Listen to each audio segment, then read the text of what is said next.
ओम शांति। 17 अक्टूबर 2024 के ईश्वरीय महावाक्य। पहले एक नज़र मुरली के मुख्य पॉइंट्स पर। बाबा ने कहा, देह अभिमान बहुत खोटा है, यह मगरूर बना देता है। देही अभिमानी बड़े शांत रहेंगे, उनको कभी उल्टे सुल्टे ख्यालात नहीं आएंगे। परंतु माया भी बड़ी जबरदस्त है, यहाँ अंदर घुसकर ही मार देती है। फिर बाबा ने कहा, कई बच्चे तो अपने को बहुत ऊंच समझते हैं, यह देह अहंकार भी अब तोड़ना है। ऐसे नहीं अपने को सर्वेंट भी कहते रहें और फिर नवाबी से भी चलते रहें। जास्ती धंधे धोरी के पिछाड़ी अपना समय नहीं गंवाओ। याद की यात्रा और पढ़ाई के लिए तो जरूर समय निकालना चाहिए। बाप की याद से श्वास भी सुखीला हो जाएगा। एक दो से पूछते रहो, कितना समय याद में रहे और कोई तरफ बुद्धि तो नहीं गई। यह आपस में सेमिनार करना चाहिए। बाबा से सिर्फ मिलने से कमाई थोड़े ही होगी, याद करेंगे तो कमाई होगी। परंतु माया याद में ही विघ्न डालती है, रुस्तम से रुस्तम होकर लड़ती है। लास्ट में बाबा ने कहा, कई बच्चे थोड़ी सी बात पर भी रूठ पड़ते हैं। जरूर योग की बहुत कमी है। भले खाओ पियो, कहीं घूमने फिरने जाओ तो भी याद में रहो। जरा भी टाइम वेस्ट नहीं करना चाहिए, कोई डिससर्विस नहीं करनी चाहिए। अपना कल्याण करने का पुरुषार्थ करो, नुकसान क्यों करते हो। और अब सुनते हैं महावाक्यों को विस्तार से। मुरली का सार। मीठे बच्चे, याद की यात्रा पर पूरा अटेंशन दो, इससे ही तुम सतो प्रधान बनेंगे। प्रश्न, बाप अपने बच्चों पर कौन सी मेहर करते हैं। उत्तर, बाप बच्चों के कल्याण के लिए जो डायरेक्शन देते हैं, यह डायरेक्शन देना ही उनकी मेहर कृपा है। बाप का पहला डायरेक्शन है, मीठे बच्चे देही अभिमानी बनो। देही अभिमानी बहुत शांत रहते हैं, उनके ख्यालात कभी उल्टे नहीं चल सकते। दूसरा प्रश्न, बच्चों को आपस में कौन सा सेमिनार करना चाहिए। उत्तर, जब भी चक्र लगाने जाते हो तो याद की रेस करो और फिर बैठकर आपस में सेमिनार करो कि किसने कितना समय बाप को याद किया। यहाँ याद के लिए एकांत भी बहुत अच्छा है। ओम शांति। रूहानी बाप रूहानी बच्चों से पूछते हैं, तुम क्या कर रहे हो। रूहानी बच्चे कहेंगे, बाबा हम जो सतो प्रधान थे सो तमो प्रधान बने हैं। फिर बाबा आपकी श्रीमत अनुसार हमको सतो प्रधान जरूर बनना है। अभी बाबा आपने रास्ता बताया है, यह कोई नई बात नहीं, पुराने ते पुरानी बात है। सबसे पुरानी है याद की यात्रा, इसमें शो करने की बात नहीं। हर एक अपने अंदर से पूछे, हम कहाँ तक बाप को याद करते हैं, कहाँ तक सतो प्रधान बने हैं, क्या पुरुषार्थ कर रहे हैं। सतो प्रधान तब बनेंगे जब पिछाड़ी में अंत आएगा, उसका भी साक्षात्कार होता रहेगा।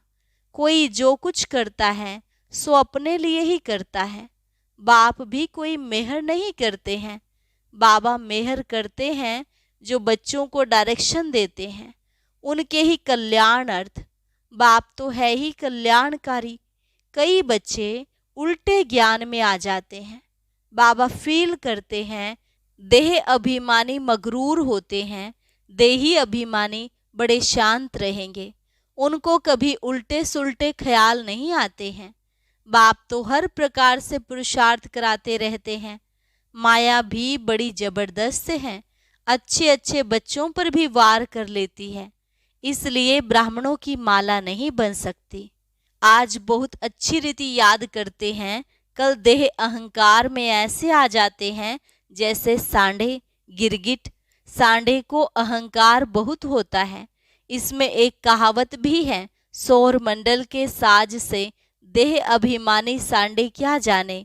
देह अभिमान बहुत खोटा है, बड़ी मेहनत करनी पड़ती है। शिव बाबा तो कहते हैं, I am most obedient servant. ऐसे नहीं अपने को कहना सर्वेंट और नवाबी चलते रहें। बाप कहते हैं, मीठे मीठे बच्चों, सतो प्रधान जरूर बनना है। यह तो बहुत सहज है, इसमें कोई चूचा नहीं, मुख से कुछ बोलना नहीं है। कहाँ भी जाओ अंदर में याद करना है। ऐसे नहीं यहाँ बैठते हैं तो बाबा मदद करते हैं। बाप तो आए ही हैं मदद करने। बाबा को तो ख्याल रहता है बच्चे कहाँ कोई गफलत ना करें। माया यहाँ ही घूंसा मार देती है। देह अभिमान बहुत बहुत खराब है। देह अभिमान में आने से ही बिल्कुल पट में आकर पड़े हैं। बाबा कहते हैं, यहाँ आकर बैठते हो तो भी मोस्ट बिलवेड बाप को याद करो। बाप कहते हैं, मैं ही पतित पावन हूँ। मेरे को याद करने से, इस योग अग्नि से तुम्हारे जन्म जन्मांतर के पाप भस्म होंगे। बच्चों की अभी वह अवस्था आई नहीं है जो कोई को भी अच्छी रीति समझा सके। ज्ञान तलवार में भी योग का जौहर चाहिए, नहीं तो तलवार कोई काम की नहीं रहती। मूल बात है ही याद की यात्रा। बहुत बच्चे उल्टे सुल्टे धंधे में लगे रहते हैं, याद की यात्रा और पढ़ाई करते नहीं, इसलिए इसमें टाइम नहीं मिलता। बाप कहते हैं, ऐसी मेहनत नहीं करो जो धंधे धोरी के पिछाड़ी अपना पद गंवा दो। अपना भविष्य तो बनाना है ना, परंतु सतो प्रधान बनना है। इसमें ही बहुत मेहनत है। बहुत बड़े बड़े म्यूजियम आदि संभालने वाले हैं, परंतु याद की यात्रा में नहीं रहते। बाबा ने समझाया है, याद की यात्रा में गरीब बांधेलियां ज्यादा रहती हैं। घड़ी घड़ी शिव बाबा को याद करते रहते हैं। शिव बाबा, हमारे यह बंधन खलास करो। अबलाओं पर अत्याचार होते हैं, यह भी गायन है। तुम बच्चों को बहुत मीठा बनना है। सच्चे सच्चे स्टूडेंट बनो। अच्छे स्टूडेंट जो होते हैं वे एकांत में बगीचे में जाकर पढ़ते हैं। तुमको भी बाप कहते हैं, भले कहाँ भी चक्र लगाने जाओ, अपने को आत्मा समझ बाबा को याद करो। याद की यात्रा का शौक रखो। उस धन कमाने की भेंट में यह अविनाशी धन तो बहुत बहुत ऊंचा है। वह विनाशी धन तो फिर भी खाक हो जाना है। बाबा जानते हैं बच्चे सर्विस पूरी नहीं करते, याद में मुश्किल रहते हैं। सच्ची सर्विस जो करनी चाहिए वह नहीं करते, बाकी सुल सर्विस में ध्यान चला जाता है। भल ड्रामानुसार होता है, परंतु बाप फिर भी पुरुषार्थ तो कराएंगे ना। बाप कहते हैं, कोई भी काम करो, कपड़े सिलते हो, बाप को याद करो। याद में ही माया विघ्न डालती है। बाबा ने समझाया है, रुस्तम से माया भी रुस्तम होकर लड़ती है। बाबा अपना भी बतलाते हैं, मैं रुस्तम हूँ, जानता हूँ बेगर टू प्रिंस बनाने वाला हूँ, तो भी माया सामना करती है। माया किसको भी छोड़ती नहीं है, पहलवानों से तो और ही लड़ती है। कई बच्चे अपने देह के अहंकार में बहुत रहते हैं। बाप कितना निरहंकारी रहते हैं। कहते हैं, मैं भी तुम बच्चों को नमस्ते करने वाला सर्वेंट हूँ। वह तो अपने को बहुत ऊंच समझते हैं। यह देह अहंकार सब तोड़ना है। बहुतों में अहंकार का भूत बैठा हुआ है। बाप कहते हैं, अपने को आत्मा समझ बाप को याद करते रहो। यहाँ तो बहुत अच्छा चांस है, घूमने फिरने का भी अच्छा है, फुर्सत भी है। भले चक्र लगाओ, फिर एक दो से पूछो कितना समय याद में रहे, और कोई तरफ बुद्धि तो नहीं गई। यह आपस में सेमिनार करना चाहिए। भले फीमेल अलग मेल अलग हो, फीमेल आगे हो मेल पिछाड़ी में हो, क्योंकि माताओं की संभाल करनी है, इसलिए माताओं को आगे रखना है। बहुत अच्छी एकांत है। सन्यासी भी एकांत में चले जाते हैं। सतो प्रधान सन्यासी जो थे वह बहुत निडर रहते थे। जानवर आदि कोई से डरते नहीं थे, उस नशे में रहते थे। अभी तमो प्रधान बन पड़े हैं। हर एक धर्म जो स्थापन होता है पहले सतो प्रधान होता है, फिर रजो तमो में आते हैं। सन्यासी जो सतो प्रधान थे वे ब्रह्म की मस्ती में मस्त रहते थे। उनमें बड़ी कशिश होती थी, जंगल में भोजन मिलता था। दिन प्रतिदिन तमो प्रधान होने से ताकत कम होती जाती है। तो बाबा राय देते हैं, यहाँ बच्चों को अपनी उन्नति के चांस बहुत अच्छे हैं। यहाँ तुम आते ही हो कमाई करने के लिए। बाबा से सिर्फ मिलने से कमाई थोड़े ही होगी, बाप को याद करेंगे तो कमाई होगी। ऐसे मत समझो बाबा आशीर्वाद करेंगे, कुछ भी नहीं। वह साधु लोग आदि आशीर्वाद करते हैं, लेकिन तुमको नीचे गिरना ही है। अब बाप कहते हैं जिन्न बनकर अपना बुद्धि योग ऊपर लगाओ। जिन्न की कहानी है ना, बोला हमको काम दो। बाप भी कहते हैं तुमको डायरेक्शन देता हूँ, याद में रहो तो बेड़ा पार हो जाएगा। तुम्हें सतो प्रधान जरूर बनना है। माया कितना भी माथा मारे, हम तो श्रेष्ठ बाप को जरूर याद करेंगे। ऐसे अंदर में बाप की महिमा करते, बाप को याद करते रहो। कोई भी मनुष्य को याद ना करो। भक्ति मार्ग की जो रस्म है वह ज्ञान मार्ग में हो नहीं सकती। बाप शिक्षा देते हैं, याद की यात्रा में तीखा जाना है। मूल बात यह है, सतो प्रधान बनना है। बाप के डायरेक्शन मिलते हैं। घूमने फिरने जाते हो तो भी याद में रहो, तो घर भी याद रहेगा, राजाई भी याद रहेगी। ऐसे नहीं याद में बैठे बैठे गिर पड़ना है, वह तो फिर हठयोग हो जाता है। यह तो सीधी बात है। अपने को आत्मा समझ बाप को याद करना है। कई बच्चे बैठे बैठे गिर पड़ते हैं, इसलिए बाबा तो कहते हैं चलते फिरते खाते पीते याद में रहो। ऐसे नहीं बैठे बैठे बेहोश हो जाओ। इनसे कोई तुम्हारे पाप नहीं कटेंगे। यह भी माया के बहुत विघ्न पड़ते हैं। यह भोग आदि की भी रस्म रिवाज है, बाकी इनमें कुछ है नहीं। यह न ज्ञान है न योग है। साक्षात्कार की कोई दरकार नहीं। बहुतों को साक्षात्कार हुए, वह आज है नहीं। माया बड़ी प्रबल है। साक्षात्कार की कभी आश भी नहीं रखनी चाहिए। इसमें तो बाप को याद करना है सतो प्रधान बनने के लिए। ड्रामा को भी जानते हो, यह अनादि ड्रामा बना हुआ है जो रिपीट होता रहता है। इसे भी समझना है और बाप जो डायरेक्शन देते हैं उस पर भी चलना है। बच्चे जानते हैं हम फिर से आए हैं राजयोग सीखने। भारत की ही बात है, यही तमो प्रधान बना है, फिर इनको ही सतो प्रधान बनना है। बाप भी भारत में ही आकर सबकी सदगति करते हैं। यह बड़ा वंडरफुल खेल है। अब बाप कहते हैं मीठे मीठे रूहानी बच्चे, अपने को आत्मा समझो। तुमको 84 का चक्र लगाते पूरे 5000 वर्ष हुए हैं। अब फिर वापस जाना है। यह बातें और कोई कह ना सके। तुम बच्चों में भी नंबरवार पुरुषार्थ अनुसार निश्चय बुद्धि होते जाते हैं। यह बेहद की पाठशाला है। बच्चे जानते हैं बेहद का बाप हमको पढ़ाते हैं। वह उस्ताद टीचर हैं, बहुत बड़ा उस्ताद हैं, बहुत प्रेम से समझाते हैं। कितने अच्छे अच्छे बच्चे बड़ा आराम से 6 बजे तक सोए हुए रहते हैं। माया एकदम नाक से पकड़ लेती है, हुक्म चलाते रहते हैं।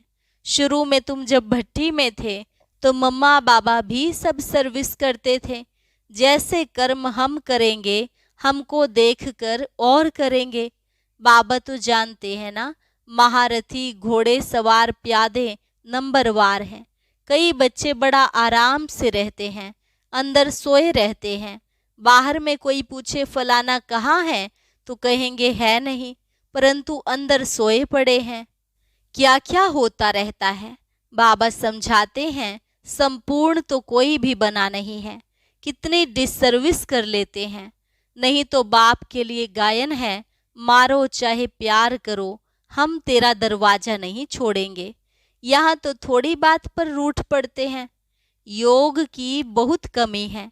बाबा कितना बच्चों को समझाते रहते हैं, परंतु कोई में ताकत नहीं जो लिखे। योग होगा तो लिखने में भी ताकत भरेगी। बाप कहते हैं यह अच्छी रीति सिद्ध करो कि गीता का भगवान शिव है, ना कि श्री कृष्ण। बाप आकर तुम बच्चों को इन सब बातों का अर्थ समझाते हैं। बच्चों को यहाँ नशा चढ़ता है, फिर बाहर जाने से खत्म। टाइम वेस्ट बहुत करते हैं। हम कमाई कर यज्ञ को देवें, ऐसे ख्याल रख, अपना टाइम वेस्ट नहीं करना है। बाप कहते हैं हम तो तुम बच्चों का कल्याण करने के लिए आए हैं, तुम फिर अपना नुकसान कर रहे हो। यज्ञ में तो जिन्होंने कल्प पहले मदद की है वह करते रहते हैं, करते रहेंगे। तुम क्यों माथा मारते हो, यह करें वह करें। ड्रामा में नोंद है, जिन्होंने बीज बोया है वह अभी भी बोएंगे। यज्ञ का तुम चिंतन नहीं करो, अपना कल्याण करो, अपने को मदद करो। भगवान को तुम मदद करते हो क्या? भगवान से तो तुम लेते हो या देते हो, ये ख्याल भी नहीं आना चाहिए। बाबा तो कहते हैं लाडले बच्चों, अपने को आत्मा समझ बाप को याद करो तो विकर्म विनाश हो। अभी तुम संगम युग पर खड़े हो, संगम पर ही तुम दोनों तरफ देख सकते हो। यहाँ कितने ढेर मनुष्य हैं, सतयुग में कितने थोड़े मनुष्य होंगे। सारा दिन संगम पर खड़े रहना चाहिए। बाबा हमको क्या से क्या बनाते हैं। बाबा का पाठ कितना वंडरफुल है। घूमो फिरो, याद की यात्रा में रहो। बहुत बच्चे टाइम वेस्ट करते हैं। याद की यात्रा से ही बेड़ा पार होना है। कल्प पहले भी बच्चों को ऐसे समझाया था। ड्रामा रिपीट होता रहता है। उठते बैठते सारा कल्प वृक्ष बुद्धि में याद रहे, यह है पढ़ाई। बाकी धंधा आदि तो भले करो, पढ़ाई के लिए टाइम निकालना चाहिए। स्वीट बाप और स्वर्ग को याद करो। जितना याद करेंगे तो अंतमति सुगति हो जाएगी। बस बाबा अब आपके पास आए कि आए। बाप की याद में फिर श्वास भी सुखेला हो जाएगा। ब्रह्म ज्ञानियों के श्वास भी सुखेले सुख वाले हो जाते हैं। ब्रह्म की ही याद में रहते हैं, परंतु ब्रह्म लोक में कोई जाता नहीं है। आप ही शरीर छोड़ दे, यह हो सकता है। कई फास्ट उपवास रख कर शरीर छोड़ देते हैं, वह दुखी होकर मरते हैं। बाप तो कहते हैं खाओ पियो, बाप को याद करो तो अंतमति सुगति हो जाएगी। मरना तो है ना। अच्छा, मीठे मीठे सिकिलधे बच्चों प्रति मात पिता बाप दादा का याद प्यार और गुड मॉर्निंग। रूहानी बाप की रूहानी बच्चों को नमस्ते। रूहानी बच्चों की रूहानी बाप दादा को नमस्ते नमस्ते, गुड मॉर्निंग। धारणा के लिए मुख्य सार सदा याद रहे, जो कर्म हम करेंगे हमको देख और करेंगे। ऐसा आराम पसंद नहीं बनना है जो डिसर्विस हो। बहुत बहुत निरहंकारी रहना है। अपने को आप ही मदद कर अपना कल्याण करना है। दूसरी पॉइंट, धंधे धोरी में ऐसा बिजी नहीं होना है जो याद की यात्रा व पढ़ाई के लिए टाइम ही ना मिले। देह अभिमान बहुत खोटा और खराब है, इसे छोड़ देही अभिमानी रहने की मेहनत करनी है। वरदान, कोई भी बात कल्याण की भावना से देखने और सुनने वाले पर दर्शन मुक्त भव। कोई भी बात कल्याण की भावना से देखने और सुनने वाले पर दर्शन मुक्त भव। जितना संगठन बड़ा होता जाता है बातें भी उतनी बड़ी होंगी, लेकिन अपनी सेफ्टी तब है जब देखते हुए ना देखें, सुनते हुए ना सुने, अपने स्वचिंतन में रहे। स्वचिंतन करने वाली आत्मा पर दर्शन से मुक्त हो जाती है। अगर किसी कारण से सुनना पड़ता है, अपने आप को जिम्मेवार समझते हो तो पहले अपनी ब्रेक को पावरफुल बनाओ। देखा सुना, जहां तक हो सका कल्याण किया और फुल स्टॉप। स्लोगन, अपने संतुष्ट खुशनुमा जीवन से हर कदम में सेवा करने वाले ही सच्चे सेवाधारी हैं। अपने संतुष्ट खुशनुमा जीवन से हर कदम में सेवा करने वाले ही सच्चे सेवाधारी हैं। अच्छा, ओम शांति। कैसी भी बीमारी के जम्स हो, यह दवाई यूज करने से सारे जम्स कीटाणु खत्म हो जाएंगे। वह कौन सी दवाई है, जानने के लिए सुनते हैं आज का अव्यक्त ज्ञान मोती।